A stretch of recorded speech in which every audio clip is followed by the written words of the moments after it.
Fala aí pessoal, beleza?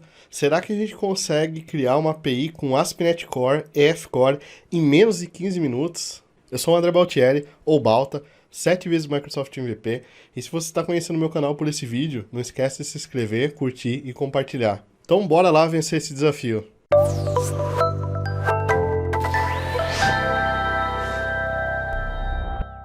Muito bem, pessoal, para começar a gente precisa primeiro executar um .NET --version e garantir que vocês estão rodando a versão 3 ou superior do .NET, tá? Depois eu vou acessar a minha pasta Documents, Dev e Temp, vou limpar aqui e vou executar um .NET New Web API -o para criar uma pasta para o meu projeto. Vou chamar ele de test.ef.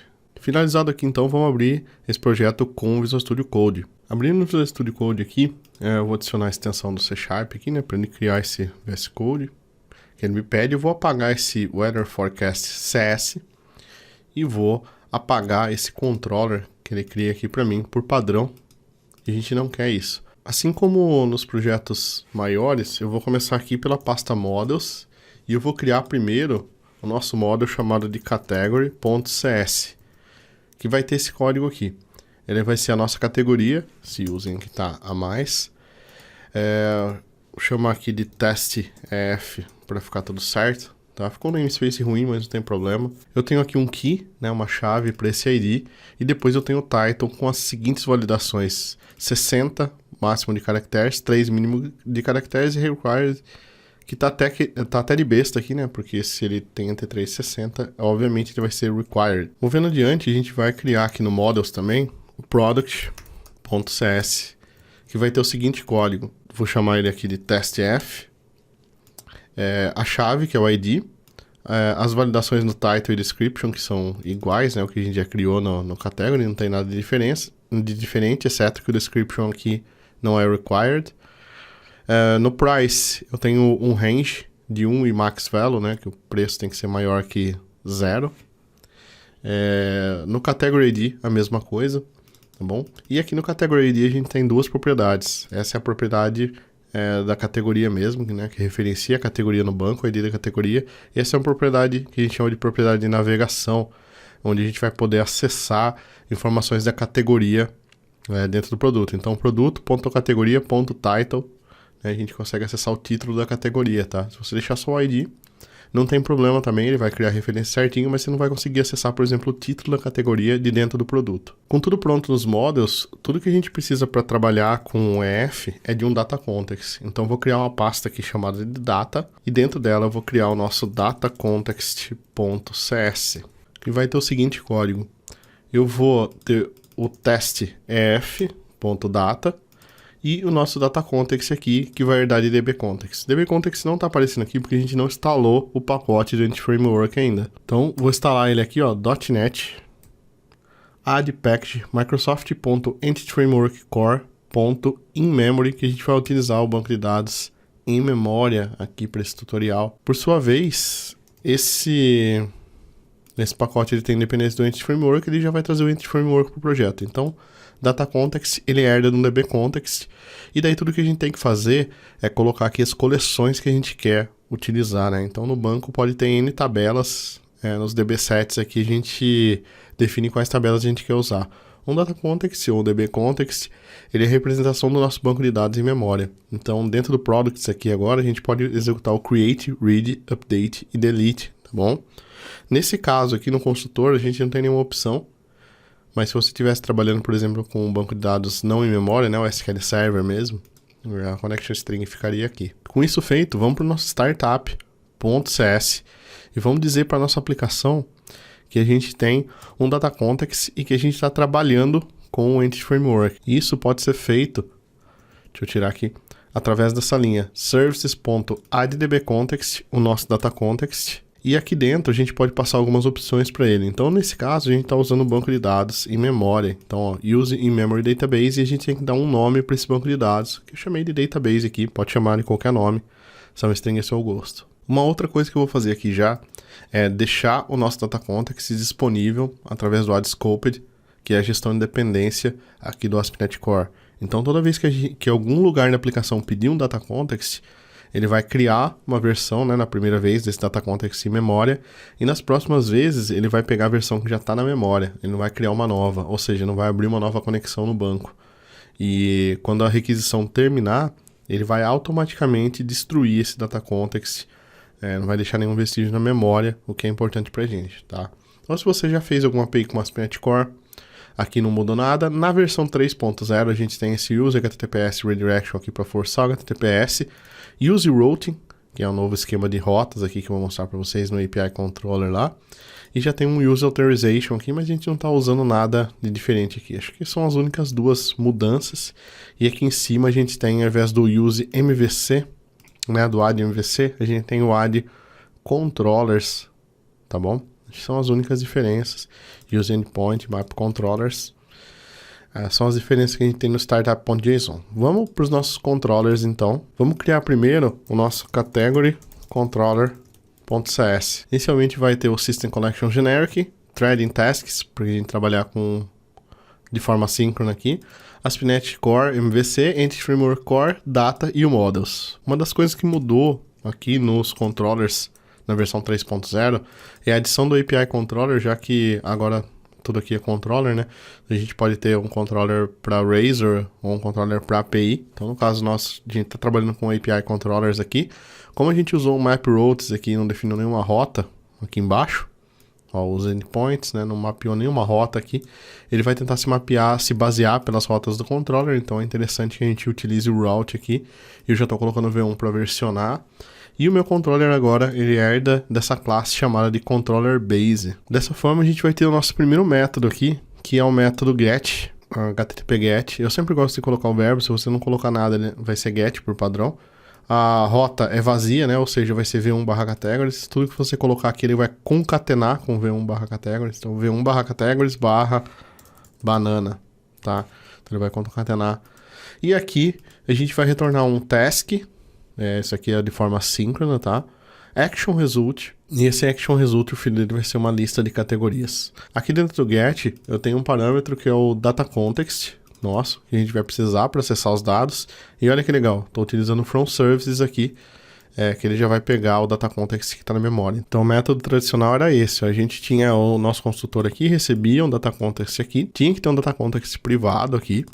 Então, por isso o underline, né, o underscore aqui na frente, e depois fazia a passagem do que a gente recebeu aqui para ele, né. Então, tudo isso sumiu para que a gente possa entrar de uma forma mais simples aqui, ó, from services, o nosso data context. Aí aqui dentro, var categories vai ser igual ao await, a gente está dentro do método assíncrono, né, então vou executar utilizando async await aqui, context.categories.toList async. Então, os métodos eles vão ter o async no final agora, tá? Então, dessa forma, a gente vai buscar todas as categorias. No método post, a gente vai ter a mesma rota, né? A gente está seguindo a convenção do REST aqui, onde create, read, update, delete, ele tem as mesmas rotas, né? Ele só chaveia pelo verbo aqui. Então, se for get, ele vai cair nesse. Se for post, ele vai cair nesse de baixo. Mas a URL é a mesma. E aqui eu tenho a mesma, né? Task de action result, só que aqui não é um list de category, sim uma category. E aqui eu recebo do serviço o nosso data context para ser injetado, e do corpo da requisição eu recebo a minha categoria. Então a primeira coisa que eu faço aqui é if model state.isValid, estou validando a categoria, se ela tem todos aqueles caracteres, né, tudo que a gente colocou aqui. Então required, 60 caracteres, 3 a 60 caracteres, né? Aplico todas essas validações. Se tiver tudo ok, context.categoria.add model, só que lembra que eu falei que o data context é a representação do banco de dados em memória, ou seja, ele não persistiu nada no banco ainda, então a gente tem que dar o context.savechanges, tá? Então, no caso, como eu estou utilizando async, await aqui, context.savechanges async, vou executar um await nele aqui, e vou retornar meu modelo. Se deu algum erro, eu vou retornar o bad request, e aqui ele já vai esperar, dentro do bad request, ele já espera um model state, então já passo meu model state aqui, ele já vai exibir os erros na tela, tá? Vamos rodar essa aplicação aqui, o Ctrl F5. E aqui no Postman, eu já tenho um post para o localhost 5001, que é a porta que está rodando essa aplicação V1 Categories. O body dele é o raw, JSON. E aqui eu só preciso passar o title da categoria, porque o ID é um inteiro, né? E é uma chave, ele vai incrementar sozinho. Então mandei criar ele gerou a nossa categoria aqui, ó. Então tá tudo ok. Se eu executar um get aqui no categories, também, ele vai buscar todas as minhas categorias, ó. Trouxe um array, mas só tem uma categoria cadastrada até agora, que foi que a gente criou. Voltando pro nosso código, vamos criar o nosso product controller.cs, que inicialmente vai ficar muito parecido com a nossa categoria. Deixa eu colocar aqui, arrumar os namespaces aqui e minimizar aqui do lado. Então, a gente tem aqui o testf.controllers. Então, vou ter a rota v1 products, API controller, controller base, e o get eu vou fazer a mesma coisa, exatamente a mesma coisa que a gente estava fazendo no categoria, só que com produto, tá? Não muda nada aqui. Porém, aqui embaixo a gente vai ter um outro método get, onde a rota eu vou receber um ID do produto. Então, eu quero listar um produto. Então, aqui não precisa colocar barra, tá? Para dividir, só colocar entre chaves o parâmetro, o nome do parâmetro, e você tem que mapear aqui. Então, se você colocou o nome como ID aqui, você tem que colocar aqui um ID como inteiro. Como inteiro string, qualquer tipo que você queira colocar, tá? Aqui no caso, eu coloquei 2 pontos int, né? Eu estou usando uma restrição de rota aqui do ASP.NET Core. Então, se eu tentar passar qualquer caractere que não seja inteiro para essa rota aqui, ele vai dar 404, not found. Task action result, vou retornar um produto, get by ID.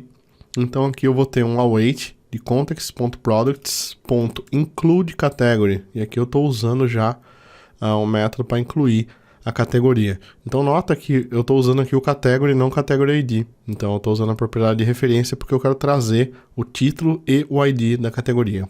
.first order for async.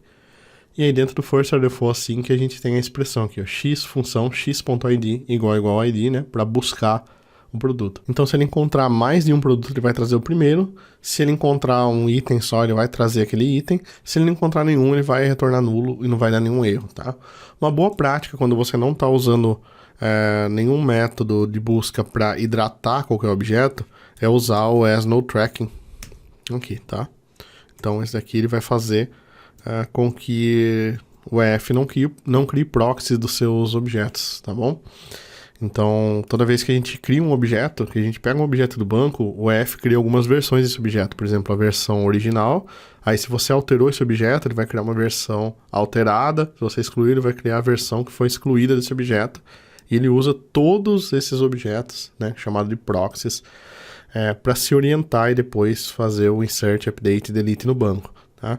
Então, se você quer simplesmente jogar os dados para a tela, não esqueça de utilizar o asNoTracking aqui, tá? Que é uma funcionalidade bacana, dá um ganho de performance legal na parte das queries aí. Movendo adiante, eu quero ter um método onde eu vou passar também as categorias barra ID da categoria. Então, o mesmo esquema que eu fiz aqui em cima, ó, list de products, etc.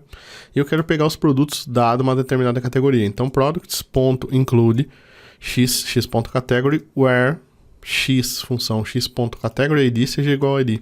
Vamos colocar um ponto asNoTracking aqui. E lembram de uma outra coisa, que o toList é sempre no fim. Tá? O toList é sempre por último. Se você colocar o toList antes do where, ele vai pegar todos os dados do banco e vai filtrar isso em memória. Talvez em tempo de desenvolvimento você não veja issue de performance, mas na hora que você colocar em produção, pode até sentar seu banco. Tá bom? Então o toList sempre no final. Para finalizar aqui, tem o nosso método post, onde a gente vai fazer o post, tá igual a categoria. Então vou só dar um restart na minha API aqui pra gente testar. Então aqui no Postman vamos criar uma categoria primeiro, que a gente precisa dela para incluir o produto. Se eu tentar incluir uma categoria sem nada aqui no título, ó, ele já vai aplicar a validação, tá? Então ele retorna aqui os erros, tá? Então ó, esse campo é obrigatório, esse campo deve conter entre 3 e 60 caracteres, tá bom? Depois, se eu vier para fazer um post de products, então tenho aqui o title, description, price e a categoria, né? Categoria 1, eu consigo fazer. Se eu tirar as propriedades daqui dele, validando também, então tá aqui as validações, ó, price, title, category ID. Se eu vier no get products, eu consigo listar todos os produtos e ele já traz a categoria aqui, ó, então traz category ID. Podia até remover esse category ID depois de lá. E aqui dentro ele traz category, ID e title, então já traz certinho. Se eu vier buscar o produto 1 aqui em cima, ele vai me trazer um produto só, né? Só o produto 1. E se eu quiser buscar todos os produtos da categoria 1, então ó, todos os produtos que estão dentro da categoria 1, ele já está fazendo o nosso get aqui também.